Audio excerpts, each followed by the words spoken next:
Hace algún tiempo atrás, durante 3 años estuve viviendo en el extranjero. Y es verdad, ¿cómo se extraña la tierra natal?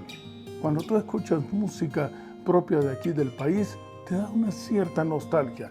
Y cuando te encuentras a otros que son compatriotas tuyos, entonces sí que te sientes un poco más cerca de casa. Se extraña. Hemos sido llamados desde el punto de vista de la palabra de Dios a que recordemos que somos peregrinos en este mundo, que nuestra ciudadanía no está acá, que vamos hacia nuestra verdadera morada en el reino de los cielos. Y esa es la razón por la cual la palabra de Dios en esta semana en la escuela sabática se ha titulado ¿Cómo cantar la canción del Señor en tierra extraña?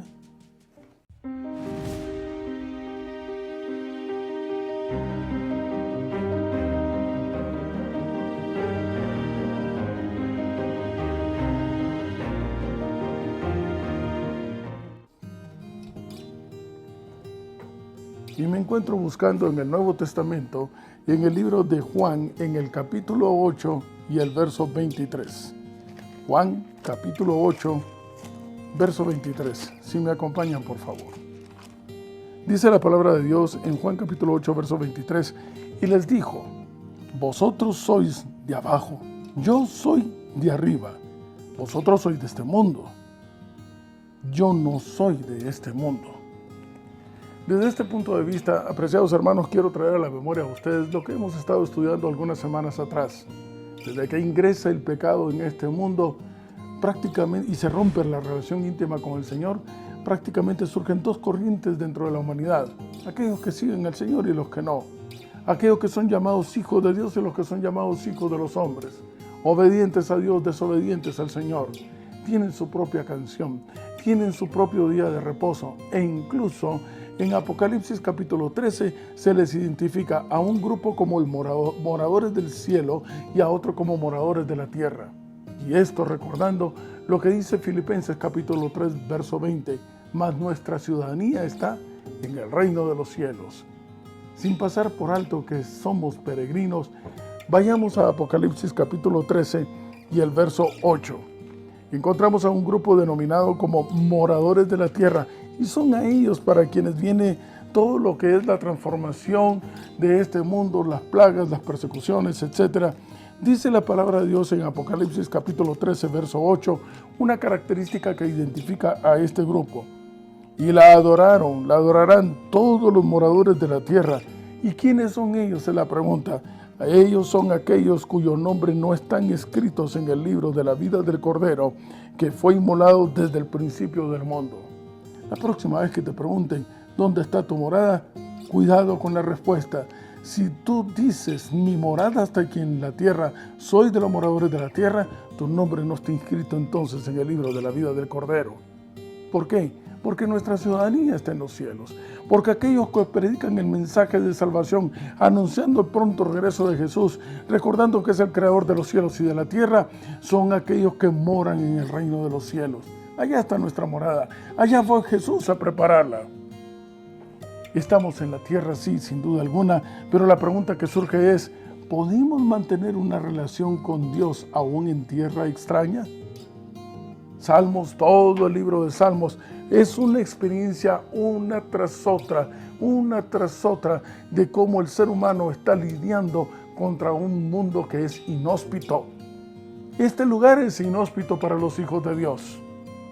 Y esa es la razón por la cual el testimonio de cada uno de ellos sirve para que nuestra experiencia también pueda ser la misma. Sirve para decirnos que sí es posible mantener una relación íntima con Dios. Quizás la traducción del título de la lección de escuela sabática para esta semana, cómo cantar la canción del Señor, podría entonces también entenderse cómo conservar, cómo es posible mantener una relación íntima en tierra extraña con el Señor. La verdad es que no existe un método que te diga cómo hacerlo. Simplemente es una experiencia que surge de ya no vivir yo, sino que vive Jesús en mí. Y eso se desborda inevitablemente para decirles a otros quién está viviendo en nuestro lugar. Tú no lo puedes ocultar. Jesús está dentro de ti, no lo puedes esconder. La luz que brilla dentro de ti, no la puedes apagar. Al contrario, empieza a iluminar la oscuridad que te está rodeando. Y los salmos son esta experiencia, uno tras otro. El problema es cómo en verdad olvidarnos o hacer a un lado o recordar constantemente que este no es nuestro país, que este no es nuestro mundo, que aquí no es nuestra morada. Te voy a hacer memoria, después de 70 años de esclavitud del pueblo de Israel en la ciudad en el reino de los caldeos, la palabra de Dios dice en Daniel capítulo 9 que Daniel, estando atentamente a la segura palabra profética de Jeremías 25:11, se dio cuenta que esos 70 años de esclavitud ya habían terminado. Él no había olvidado que era extranjero. No se le identificaba por su acento, se le identificaba por sus hábitos. Constantemente mantenía una relación con Dios y en esa oportunidad entonces dijo: Señor, vamos de regreso a casa. Ya es necesario que vayamos de regreso a casa. El problema es que la palabra de Dios dice en Esdras, en el capítulo 8 y el verso 15, si usted me acompaña, a la orden de Artajerjes, Esdras tiene una autorización para regresar a casa. Y dice la palabra de Dios en el verso 15 del capítulo 8, y los reuní junto al río que viene de Ahava, y acampamos allí 3 días. Y habiendo buscado entre el pueblo y entre los sacerdotes, no hallé allí de los hijos de Leví. ¡Qué enorme lección! Apreciados amigos y hermanos, en el nombre del Señor, y con mucho respeto y amor te digo, la relación con Dios es personal, es individual. No depende del anciano ni de los dirigentes de la iglesia. No debe depender del ejemplo que te pueda dar un pastor.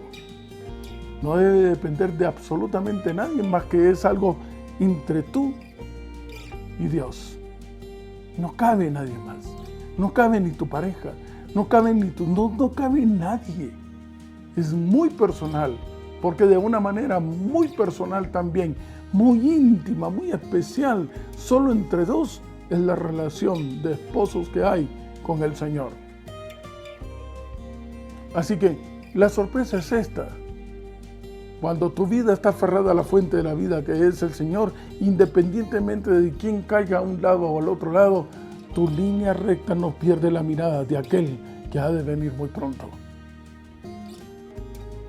El problema es de que en 70 años, pues, ¿qué tanto te acomodas acá? Haces todo un patrimonio. Sí, es verdad que tu tesoro está más puesto aquí en las cosas de la tierra. Así que la palabra de Dios dice en 2 de Timoteo, en el capítulo 3 y el verso 2, si me acompañas ahora al Nuevo Testamento. Estoy en 2 de Timoteo, en el capítulo 3 y el verso 2. Y dice la palabra de Dios: porque habrá hombres amadores de sí mismos, avaros, banales. Fíjate que hay toda una lista en el capítulo 3, desde el verso 2 hasta el final, en el verso 5. Y esta es la que me preocupa, porque durante los primeros 4 versos, pues no es muy difícil poder identificar a un grupo que no está esperando al Señor, que no tiene una relación íntima con Él. Los que son blasfemos, desobedientes a los padres, ingratos, impíos, etc. El problema es el verso 5. El verso 5 dice: algunos de ellos tendrán apariencia de piedad, pero negarán la eficacia de ella. Y no dice a estos persigue, a estos critica, a estos señala. Dice simple y sencillamente a estos evita. ¿Y a quiénes se está refiriendo la palabra de Dios? Dentro del pueblo de Dios, dentro de la iglesia, tú vas a encontrar, como bien es observado por algunos, todo tipo de personas. La palabra de Dios los identifica como a unos cizaña y a otros trigo.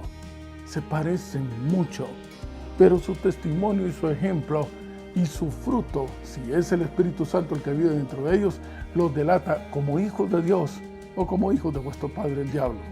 Aun cuando se vistan igual, aun cuando traten de tener los mismos hábitos y las costumbres, para unos es liturgia, para otros es una experiencia personal de crecimiento espiritual. Y pocas cosas valen la pena aprender en la vida, y esta es una de ellas, así que lo repetiré. Para algunos es una liturgia, y se cree que observando frase por frase, etapa por etapa, de acuerdo a lo que está escrito en un manual, así serán las cosas. Pero el Señor no viene por sacrificio, sino que el Señor viene específicamente por una relación personal y un corazón contrito y arrodillado que le acepta como Salvador. Estamos hablando de una experiencia, de encontrarnos con Él cara a cara. Y esto es un conflicto muy sutil dentro de la iglesia. La palabra de Dios dice en Mateo, en capítulo 6. Ahora acompáñenme de nuevo, voy a Mateo, al capítulo 6, el primer libro del Nuevo Testamento. Estoy en Mateo, en el capítulo 6, y estoy en el verso 19 al 21. Mateo 6, 19 al 21. Y dice la palabra de Dios: no os hagáis tesoros en la tierra. ¿Saben ustedes de que todo este capítulo no solamente incluye el Padre Nuestro como una referencia de cómo tú puedes comunicarte con papá? Habla acerca del ayuno y dice entonces: no os hagáis tesoros en la tierra donde la polilla y el orín corrompen, donde ladrones minan y hurtan. Haceos tesoros en el cielo, donde ni el polillo ni el orín corrompen y donde los ladrones no minan ni hurtan. Es que donde esté vuestro tesoro, allí estará también vuestro corazón. ¿Quieres una característica de cómo identificar la cizaña del trigo? Tú encontrarás de que el trigo está vehementemente, con todas sus fuerzas, con todas sus posibilidades, deseoso de compartir a aquel que es su Salvador. Se les desborda por el corazón. Decía Pablo: ay de mí, porque es inevitable, no puedo contener al Jesús que tengo dentro para poderlo compartir con otros.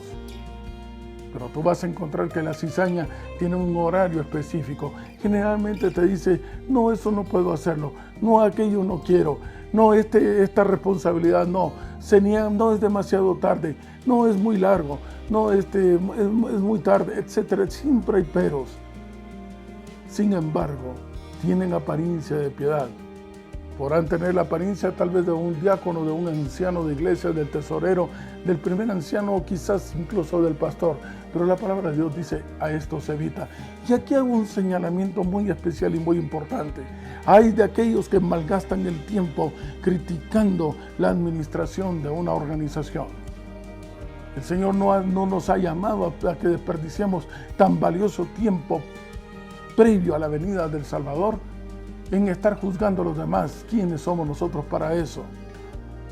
Única y exclusivamente tenemos una misión: anunciar al Cordero de Dios que quita el pecado del mundo. Pretenden ser hijos, es cierto, pero la palabra de Dios dice que no los conocerá. En 1 Juan capítulo 2, si dices tú que tienes una relación íntima, pero no andas como Él anduvo, no tienes el amor entrañable y misericordioso, el fruto del Espíritu Santo que se traduce en gozo, paz, benignidad, bondad, mansedumbre y templanza, si no tienes misericordia, si estás más al tanto de lo que dice una liturgia o un manual o un formalismo, entonces en verdad deberías de hacerte un análisis si en realidad el amor de Dios, si tienes un cristianismo acorde a la letra, o si en verdad tienes a Cristo en el corazón. ¿Cuánto daño se le hace a la hora del evangelismo? ¿Sabes tú que no estoy hablando de un daño a la iglesia? La iglesia se mantiene incólume, pura, santa. No es una organización religiosa, sino que es aquella que tiene características de guardar los mandamientos de Dios y tener la fe de Jesús. Hoy por hoy, sin duda alguna, la organización de la Iglesia Adventista del Séptimo Día anuncia el mensaje que predicará y predica el pueblo de Dios del tiempo del fin y que está listo para encontrarse con el Señor cara a cara.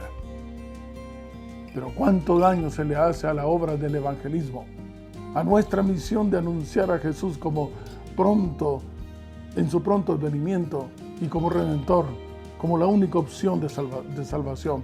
A este grupo se le llama fariseo. ¿Sabes tú que este vocablo fariseo viene del griego que significa separatista? Se consideraban tan estrictos que incluso tendieron entonces a separarse. El problema es de que eran estrictos con otros, pero no consigo mismo. Y por lo tanto, también en griego se le conoce a este grupo como hipócritas y falsos. Hay un texto que quiero compartir contigo en un devocional escrito por Elena G. de White llamado Cada día con Dios. Y en la página 247 el texto dice de la siguiente forma: en toda época, desde que Cristo estuvo entre los hombres, ha habido quienes, aunque han profesado creer en su nombre, han manifestado una actitud exclusivista o una preeminencia farisaica.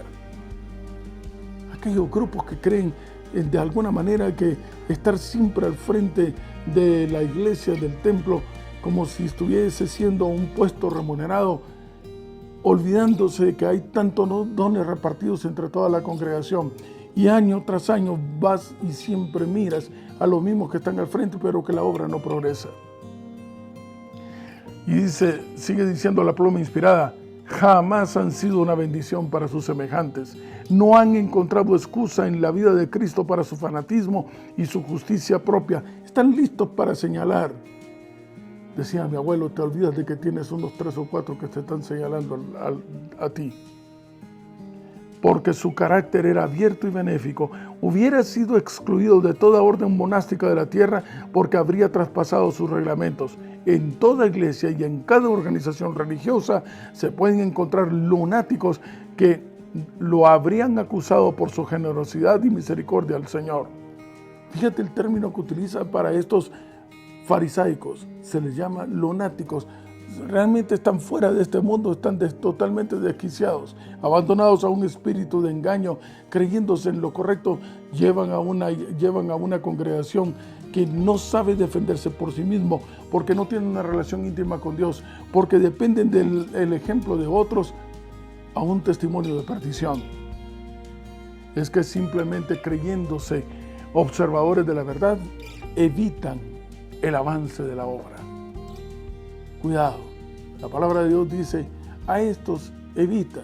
Y durante esta semana encontraremos cómo es que el testimonio de alguno de ellos es precisamente lo que ha hecho que otros duden de la verdad dentro de esta congregación y se apartan, o algunos desfalleciendo por no tener una fuerte relación íntima con Dios, terminan entonces abandonando las filas. ¿Cuántos? Si tú te has dado cuenta, quizás en tu congregación ya no están llegando. No los pases por alto. Hace algunos meses tuvimos la experiencia de encontrarnos con algunos que por alguna situación incómoda se alejaron de reunirse en la iglesia. Irlos a llamar para que regresen al rebaño, para que se den cuenta que la relación no debe depender de otros que creyéndose muy hijos de Dios o muy defensores de la verdad, lo único que hacen es evitar el avance de la obra.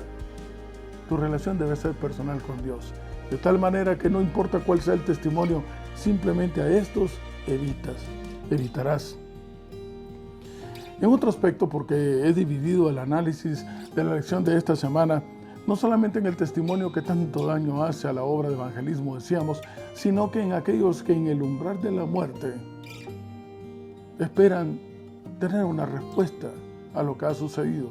El libro de Salmos es también todo un compendio de testimonios que te dicen a ti cómo ellos, los que lo experimentaron, lograron encontrar una respuesta a su necesidad, sea en el umbral de la muerte o en la felicidad del nacimiento, sea en la perplejidad de un suceso inesperado e inexplicable, o en la dicha de al fin haber alcanzado el logro que tanto se buscaba. Los salmos son esa experiencia que te comparten a ti una realidad. A mí me funcionó, sin duda alguna. A ti también te funcionará establecer la relación íntima con Dios, el creador de los cielos y de la tierra.